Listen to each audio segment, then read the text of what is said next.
Hi friends, அனைவருக்கும் வணக்கம். So இந்த வீடியோ என்னன்னு பார்த்தீங்கன்னா புது பெட்ஷீட். ஸோ இதுதான் வாங்கியிருக்கோம்.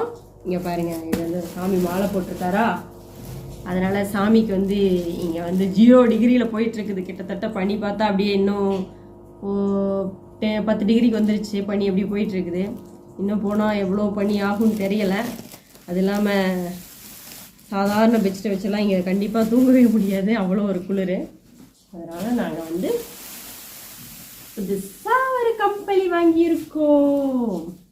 எப்படி இருக்கு பார்த்து சொல்லுங்க. நல்லா இருக்கா?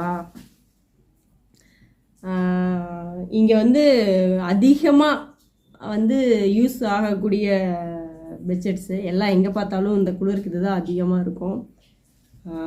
எப்போவுமே இந்த மாதிரி கலர் தான் வாங்குவோம். எந்த கம்பெனி வாங்கினாலும் நம்மளுக்கு வந்து சீக்கிரமாக அழுக்கானாலும் தெரியக்கூடாது இல்லையா, அந்த மாதிரி வேணும் அப்படின்ட்டு இந்த மாதிரி கலரில் தான் வாங்குவோம். இதில் இந்த தடவை கொஞ்சம் இந்த கலர் மிக்ஸ் ஆகிருக்கு. ஸோ இதுதான் அதிகமாக இருக்கும், ரெண்டுமே ஈவனாக இருக்கும். இதெல்லாம் நல்லாக்கா.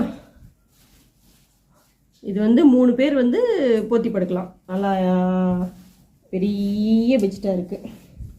ஸோ 2 பேர் வந்து நல்லா தாராளமாக போத்தி படுக்கிற மாதிரி இருக்கும். 3 பேர்னா கொஞ்சம் அங்கங்கே இழுத்துட்டு படுக்கிற மாதிரி இருக்கும். எப்படி இருக்கு? சாமிகள் 2 சாமிக்காக வாங்கின நியூ பெட்ஷீட். ஸோ இதை வந்து புது பெட்ஷீட் அலாசணும்ல, ஃபஸ்ட்டு டே இன்னைக்கு அலாசி போடணும். அதுக்காக தான் எடுத்திருக்கேன். பேக்கிங் நேற்று தான் வாங்கிட்டு வந்தது, இன்றைக்கி பேக்கிங் ஓப்பன் பண்ணியாச்சு. ஓகே ஃப்ரெண்ட்ஸ், எப்படி இருக்குது எங்களோட கம்பளி அப்படின்னு கமெண்ட் பண்ணுங்கள். ஸோ நாக்பூரில் இந்த கம்பளியோட ரேட் என்னன்னு பார்த்தீங்கன்னா 800 700 நினைக்கிறேன். ஆமாம், 700 800 சம்திங். ஸோ 1500 சொல்லுவாங்க. 1000 1500 2000 சொல்லுவாங்க. நம்ம அப்படி இப்படின்னு ஓரியாண்டு ஒரு 700 800 வாங்கலாங்க. அதை விட கம்மி பண்ண முடியாது. ஓகே ஃப்ரெண்ட்ஸ், வீடியோ பிடிச்சிருந்தா கண்டிப்பாக லைக் பண்ணுங்கள், கமெண்ட் பண்ணுங்கள், சேனலை மறக்காமல் சப்ஸ்கிரைப் பண்ணிக்கோங்க. ஓகே, பாய்.